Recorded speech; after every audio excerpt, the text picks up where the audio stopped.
Good evening students. ನಾವು last ಕ್ಲಾಸ್ನಲ್ಲಿ custom duty ಮತ್ತು ಜಿ ಎಸ್ ಟಿಗೆ ಸಂಬಂಧಪಟ್ಟ ಹಾಗೆ 5ನೇ ಪ್ರಾಬ್ಲಮ್ವರೆಗೂ ಮಾಡಿದ್ವಿ. ಈಗ ನಾನು ರಿಮೈನಿಂಗ್ ಪ್ರಾಬ್ಲಮ್ಸ್ನ ಎಕ್ಸ್ಪ್ಲೈನ್ ಮಾಡಲಿಕ್ಕೆ ಹೊರಟಿದ್ದೀನಿ. ಈಗ 6th ಪ್ರಾಬ್ಲಮಿಗೆ ಬರೋದಾದರೆ ಆಲ್ರೆಡಿ ನಾನು ನಿಮಗೆ PDF ಫೈಲ್ನ ಸೆಂಡ್ ಮಾಡಿದ್ದೀನಿ. ಕ್ವಶನ್ಸ್ ವಿತ್ ಆನ್ಸರ್ಸ್ ಅಲ್ಲಿರುತ್ತೆ, ನೋಡ್ಕೊಳ್ಳಿ. ಜಸ್ಟ್ ಎಕ್ಸ್ಪ್ಲನೇಷನ್ ಪರ್ಪಸ್ಸಿಗೆ ಇದನ್ನು ಗಮನಿಸಿ ವಿಡಿಯೋನ. From the following information compute the assessable value ಅಂತ ಹೇಳಿ ಕೇಳಿದ್ದಾರೆ. ನಾವಿಲ್ಲಿ ಬರೀ ಅಸೆಸಬಲ್ ವ್ಯಾಲ್ಯೂ ಮಾತ್ರ ಕ್ಯಾಲ್ಕುಲೇಟ್ ಮಾಡಬೇಕು. ಅಸೆಸಬಲ್ ವ್ಯಾಲ್ಯೂನ ಕ್ಯಾಲ್ಕುಲೇಟ್ ಮಾಡಬೇಕು ಅಂತ ಹೇಳಿದ್ರೆ FOB ವ್ಯಾಲ್ಯೂ ಅಂದರೆ ಫ್ರೀ ಆನ್ ಬೋರ್ಡ್, ಅದನ್ನು ನಿಮ್ಗೆ ಗೊತ್ತಿದೆ. ಸೊ ಅದಕ್ಕೆ ಫ್ರೈಟು ಮತ್ತು ಇನ್ಶೂರೆನ್ಸನ್ನು ಯಾವಾಗಲೂ ಆ್ಯಡ್ ಮಾಡ್ತೀರಾ, ಬರೋ ಅಮೌಂಟನ್ನು ನಾವು ಅಸೆಸಬಲ್ ವ್ಯಾಲ್ಯೂ ಅಂತೇಳಿ ಕರಿತೀವಿ. ಈ ಪ್ರಾಬ್ಲಮ್ನ ನೀವು ಗಮನಿಸೋದಾದರೆ value of machine in UK pounds 32,000 FOB ಅಂತ ಹೇಳ್ತಿದ್ದಾನೆ. ಸೊ ಇಲ್ಲಿ FOBನ ಆತ ಡೈರೆಕ್ಟಾಗಿ ಕೊಟ್ಟಿದ್ದಾರೆ ಮತ್ತು ಕರೆನ್ಸಿ ಬಂದು UK ಪೌಂಡ್ಸಲ್ಲಿ ಇದೆ.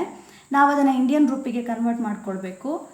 ಸೊ ಸೆಕೆಂಡ್ ಪಾಯಿಂಟ್ನ ಗಮನಿಸೋದಾದರೆ engineering and design charges paid UK pound 12,000 ಅಂತ ಹೇಳ್ತಿದ್ದಾನೆ. ಇಂಜಿನಿಯರಿಂಗ್ ಮತ್ತು ಡಿಸೈನ್ ವರ್ಕಿಗೆ ಸಂಬಂಧಪಟ್ಟ ಹಾಗೆ ಏನೇ ದುಡ್ಡನ್ನು ಕೊಟ್ಟಿದ್ರೂ ಕೂಡ ಅದು ಇಂಡಿಯನ್ ಕರೆನ್ಸಿನಲ್ಲಿ ಇತ್ತು ಅಂದರೆ ನಾವು ಕನ್ಸಿಡರ್ ಮಾಡೋದಕ್ಕೆ ಬರೋದಿಲ್ಲ. ಈಗಾಗಲೇ ಒಂದು ಲಾಸ್ಟ್ ಪ್ರಾಬ್ಲಮಲ್ಲಿ ನೀವು ಇದನ್ನು ಸಾಲ್ವ್ ಮಾಡಿದ್ದೀರಾ. ಸೊ ಅದು ಕರೆನ್ಸಿ ನೋಟು ಯಾವಾಗಲೂ ಫಾರಿನ್ ಕರೆನ್ಸಿನಲ್ಲಿ ಇದ್ದಾಗ ಮಾತ್ರ ಕನ್ಸಿಡರ್ ಮಾಡ್ತೀವಿ, ಇಂಡಿಯನ್ ಕರೆನ್ಸಿನಲ್ಲಿ ಇದ್ದಾಗ ಕನ್ಸಿಡರ್ ಮಾಡೋದಿಲ್ಲ. ಈ ಪಾಯಿಂಟನ್ನು ಗಮನಿಸೋದಾದರೆ UK ಪೌಂಡಲ್ಲಿದೆ, ಹಾಗಾಗಿ ಫಾರಿನ್ ಕರೆನ್ಸಿ ಆಗುತ್ತೆ, ಕ್ಯಾಲ್ಕುಲೇಷನ್ಗೆ ತಗೊಳ್ತೀರಾ, ನಥಿಂಗ್ ಬಟ್ ಆ್ಯಡ್ನ ಮಾಡಬೇಕು. ನೆಕ್ಸ್ಟ್ ಪಾಯಿಂಟ್ನ ಗಮನಿಸೋದಾದರೆ ಫ್ರೈಟ್ ಪೇಡ್ ಅಂತ ಹೇಳ್ತಿದ್ದಾನೆ. ಬರೀ ಫ್ರೈಟ್ ಅಂದರೆ ಆ್ಯಡ್ ಮಾಡ್ತಿದ್ವಿ, ಆದರೆ ಇಲ್ಲಿ ಏರ್ ಅಂತ ಅವನು ಸ್ಪೆಸಿಫೈ ಮಾಡಿದ್ದಾನೆ. ಸೊ ನಾನು ಆಲ್ರೆಡಿ ನಿಮಗೆ ಥಿಯರಿನ ಬರ್ಸಿದ್ದೀನಿ, ಥಿಯರಿನಲ್ಲಿ ಮೆನ್ಷನ್ ಮಾಡಿಸಿದ್ದೀನಿ. ನೋಟ್ ಪಾಯಿಂಟು ನಿಮಗೆ ಗೊತ್ತಿರ್ಬೋದು. ನೋಟ್ ಪಾಯಿಂಟಲ್ಲಿ ಯಾವುದೇ ಫ್ರೈಟ್ ಚಾರ್ಜಸ್ನ ಥ್ರೂ ಹೇರ್ ಅವನು ಪೇ ಮಾಡ್ತಿದ್ದಾನೆ ಅಂತ ಹೇಳಿದ್ರೆ, ಒಂದು ಇಲ್ಲಿದೆ ಪಾಯಿಂಟ್ ನಿಮಗೆ ಗೊತ್ತಾಗ್ತಿದೆ ಅಂದ್ಕೊಳ್ತೀನಿ. Where the goods are imported by the air the actual cost of transportation or the 20% of FOB price whichever is less must be added ಅಂತ ಹೇಳ್ತಾನೆ. ಅಂದಾಗ ಇಲ್ಲಿ ವ್ಯಾಲ್ಯೂ ಎಷ್ಟಿದೆ ಅಂತ ಗಮನಿಸ್ಕೊಳ್ಳಿ. ವ್ಯಾಲ್ಯೂ ಬಂದು 6,000 ಇದೆ, ಅದು UK ಪೌಂಡಲ್ಲಿ ಇದೆ. ಇದ್ರ ಮೇಲೆ 20% ಅಲಾಟ್ ಮಾಡ್ತೀರಾ. ಎರಡನ್ನೂ ಕಂಪ್ಯಾರಿಷನ್ ಮಾಡಿ ಲೀಸ್ಟ್ ಅಮೌಂಟ್ ಯಾವುದಿರುತ್ತೋ ಅದನ್ನು ನೀವು ಕ್ಯಾಲ್ಕುಲೇಷನ್ಗೆ ತೊಗೊಳ್ಬೇಕು. ಇದು ಯಾವಾಗ ಅಪ್ಲಿಕೇಬಲ್ ಅಂತ ಹೇಳಿದ್ರೆ only when the specify that it is air freight. Next ಬಂದು ಇನ್ಶೂರೆನ್ಸಿಗೆ ಸಂಬಂಧಪಟ್ಟ ಹಾಗೆ ಇಲ್ಲಿ ಇನ್ಶೂರೆನ್ಸನ್ನು ನಾಟ್ ನೌನ್ ಅಂತ ಹೇಳ್ತಿದ್ದಾನೆ. ಅಂದರೆ ಅದಕ್ಕೆ ಸಂಬಂಧಪಟ್ಟ ಯಾವುದೇ ಡೇಟಾ ಬಗ್ಗೆ ಗೊತ್ತಿಲ್ಲ ಅಂತ ಹೇಳ್ತಿದ್ದಾನೆ. ಯಾವಾಗಲೂ ಸ್ಪೆಸಿಫೈ ಮಾಡಿಲ್ಲ ಇನ್ಶೂರೆನ್ಸಿಗೆ ಸಂಬಂಧಪಟ್ಟ ಇನ್ಫಾರ್ಮೇಷನ್ ಅಂತ ಹೇಳಿದಾಗ FOB ಪ್ರೈಸ್ ಮೇಲೆ 1.125% ಕಂಪಲ್ಸರಿ ನಾವು ಆ್ಯಡ್ ಮಾಡಬೇಕಾಗತ್ತೆ, which is applied only when the insurance charges are not given. Again ನೀವು ನೋಟ್ ಪಾಯಿಂಟನ್ನು ಗಮನಿಸೋದಾದರೆ ಕಾಸ್ಟ್ ಆಫ್ ಇನ್ಶೂರೆನ್ಸಿಗೆ ಸಂಬಂಧಪಟ್ಟಂಗೆ ಥರ್ಡ್ ಪಾಯಿಂಟನ್ನು ನೋಡಿ. ಸೆಕೆಂಡ್ ಪಾಯಿಂಟನ್ನು ಗಮನಿಸಿ. Where the insurance charges are not ascertainable 1.125% of FOB price must be added ಅಂತ ಹೇಳಿದ್ದಾರೆ. ಸೊ ಈ ಪ್ರಾಬ್ಲಮ್ನಲ್ಲಿ ಅಮೌಂಟ್ ಅಸರ್ಟೈನಬಲ್ ಇಲ್ಲ, ಗೊತ್ತಿಲ್ಲ, ಹಾಗಾಗಿ 1.125% ಹಾಕ್ತೀರಿ FOB ಮೇಲೆ.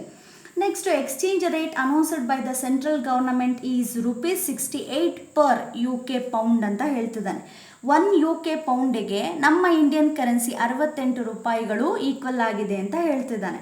ಸೊ ಯಾವಾಗಲೂ ಅಷ್ಟೇ ನಾವು ಅಲಾಟ್ ಮಾಡಬೇಕು ಅಂದಾಗ CBEC ಅಥವಾ ಸೆಂಟ್ರಲ್ ಎಕ್ಸೈಸ್ ಮತ್ತು ಕಸ್ಟಮ್ ಬೋರ್ಡಿನ ರೇಟ್ಸನ್ನು ಅಲಾಟ್ ಮಾಡ್ತೀವಿ. ಸೊ ಇಲ್ಲಿ ನಾವು 68 ಪರ್ UK ಪೌಂಡನ್ನು ಕೊಡ್ತಿದ್ದೀವಿ. ಈ ಪ್ರಾಬ್ಲಮ್ ಗಮನಿಸೋದಾದರೆ ಫಸ್ಟಿಗೆ ನಾವು ಆ್ಯಸ್ ಪರ್ ದ ಫಾರ್ಮ್ಯಾಟು ತಗೊಳ್ತಾ ಹೋಗಿದ್ದೀವಿ. FOB ವ್ಯಾಲ್ಯೂ ಬಂದು ಅವನು ಹೇಳೋ ಪ್ರಕಾರ 32 ಪೌಂಡ್ ಇದೆ. ಸೊ ಹಾಗಾಗಿ ಒಂದು ಕಾಲಮ್ನಲ್ಲಿ ಫಾರಿನ್ ಕರೆನ್ಸಿ ಹಾಕ್ಕೊಳ್ಳಿ, ಇನ್ನೊಂದು ಕಾಲಮ್ನಲ್ಲಿ ಇಂಡಿಯನ್ ಕರೆನ್ಸಿ ಹಾಕಿ.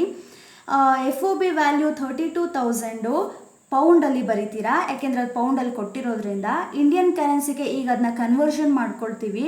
ಕನ್ವರ್ಷನ್ ಮಾಡಬೇಕು ಅಂದಾಗ 68 ರೂಪೀಸ್ ಅಂತ ಅವನು ಹೇಳಿದಾನಲ್ಲ, ಅದನ್ನು ಇಂಟು ಮಾಡ್ಕೊಳ್ತಾ ಹೋಗ್ತೀವಿ. ಸೊ ಇಲ್ಲಿ ಇನ್ನೊಂದು ನಿಮ್ಗೆ ಕನ್ಫ್ಯೂಷನ್ ಆಗ್ಬೋದು, ಸೆಂಟ್ರಲ್ ಗೌರ್ನಮೆಂಟ್ ಅಂತಲ್ವಾ ಹೇಳಿರೋದು, CBEC ಅಂತ ಕೊಟ್ಟಿಲ್ವಲ್ಲ ಅಂತ. ಸೊ ಇಲ್ಲಿ ಕೊಟ್ಟಿಲ್ಲ ಅಂದರೂ ಸೆಂಟ್ರಲ್ ಗೌರ್ನಮೆಂಟ್ ಹೇಳಿದೆ ಅಂದರೆ CBEC is under the control of central government only, ಹಾಗಾಗಿ ನಾವು ಇದನ್ನು ಕನ್ಸಿಡರ್ ಮಾಡಿರೋದು.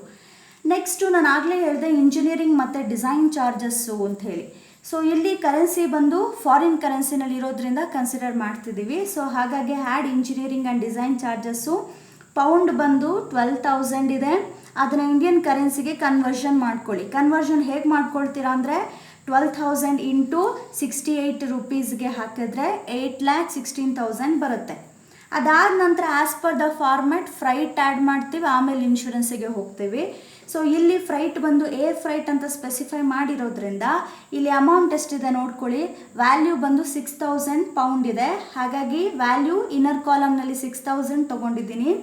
ಆರ್ ರೂಲ್ಸ್ ಏನು ಹೇಳಿದೆ, 20% ಆನ್ FOB ಅಂತ ಹೇಳಿದೆ. ಹಾಗಾಗಿ ಇಲ್ಲಿ FOB ಬಂದು ಎಷ್ಟು ಕೊಟ್ಟಿದ್ದಾನೆ, 32,000 ಪೌಂಡ್ ಕೊಟ್ಟಿದ್ದಾನೆ. 32,000 ಮೇಲೆ 20% ಮಾಡಿದ್ರೆ ಎಷ್ಟು ಅಮೌಂಟು ಬರುತ್ತೆ, 6,400 ಪೌಂಡ್ಸ್ ಬರುತ್ತೆ. ಆ್ಯಸ್ ಪರ್ ದ ರೂಲ್ಸ್ ಎರಡನ್ನು ಕಂಪೇರ್ ಮಾಡಿ ಲೀಸ್ಟ್ ಅಮೌಂಟ್ ಯಾವುದಿದೆ 6,000, ಅದನ್ನು ನೀವು 6,000 ಪೌಂಡ್ ಅಂಥೇಳಿ ತೋರಿಸಿ. ನಾವಿನ್ನೂ ಅದನ್ನು ಕನ್ವರ್ಷನ್ ಮಾಡಿಲ್ಲ, ಪೌಂಡಲ್ಲಿದೆ. ಹಾಗಾಗಿ ಕನ್ವರ್ಷನ್ ರೇಟ್ 68 ರುಪೀಸ್ ಹಾಕಿದ್ರೆ ನಿಮ್ಗೆ ಇಂಡಿಯನ್ ಕರೆನ್ಸಿಗೆ ಎಷ್ಟಾಗುತ್ತೆ ವ್ಯಾಲ್ಯೂ ಅನ್ನೋದು ಗೊತ್ತಾಗುತ್ತೆ. ಅದಾದಮೇಲೆ ಇನ್ಶೂರೆನ್ಸಿಗೆ ಸಂಬಂಧಪಟ್ಟಿರೋದು ಇಲ್ಲಿ ಅನ್ನೌನ್ ಅಂತ ಅವನು ಹೇಳಿರೋದ್ರಿಂದ ಇನ್ಶೂರೆನ್ಸ್ ಏನು ಮಾಡ್ತೀರಾ, 1.125% ಆನ್ FOB ತೊಗೊಳ್ತೀರಾ.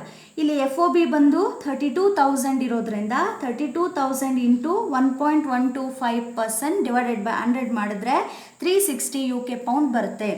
ಇದನ್ನು ಇಂಡಿಯನ್ ಕನ್ವರ್ಷನ್ ಮಾಡಿ as per the rate 68 rupees ಮಾಡಿದ್ರೆ 24,480.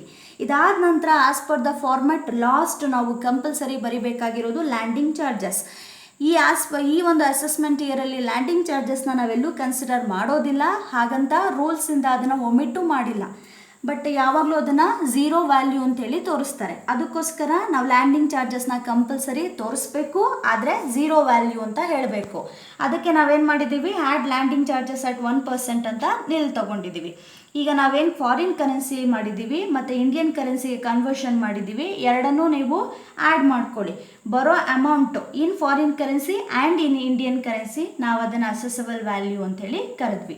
ಸೊ ಈ ಪ್ರಾಬ್ಲಮಲ್ಲಿ ನಮಗೆ ಕಸ್ಟಮ್ ಡ್ಯೂಟಿ ಎಲ್ಲೂ ಕೇಳಿಲ್ಲ, ಅಸೆಸಬಲ್ ವ್ಯಾಲ್ಯೂ ಮಾತ್ರ ಕೇಳಿದ, ಅಷ್ಟನ್ನು ಕ್ಯಾಲ್ಕುಲೇಟ್ ಮಾಡಿದ್ವಿ.